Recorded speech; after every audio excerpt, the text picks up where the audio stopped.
हाँ।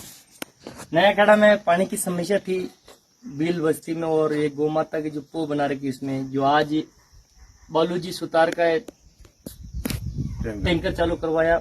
विधायक साहब ने एन साहब और जैन साहब को बोला ये टैंकर चालू करवा दिया। रोज के 4 टैंकर डालेंगे यहाँ पे। बहुत समस्या थी पानी की, यहाँ गौ माता को भी परेशान थी, और जो बिल बस्ती है यहाँ में इनको भी बहुत समस्या थी।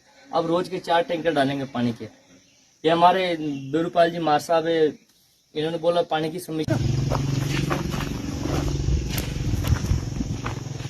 चल कर दो। हाँ। ये पो है गौ माता के लिए, हमें पानी की बड़ी समस्या है, और आज इसमें टैंकर चालू करवाए। 4 टैंकर, एक को ये है, एक को गोवा में है, और एक बिल बस्ती है यहीं पास में, जो ये इनको भी पीने की बड़ी समस्या है।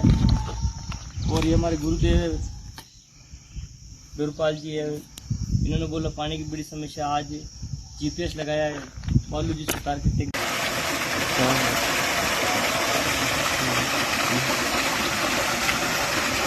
माल न फुल खोल दो।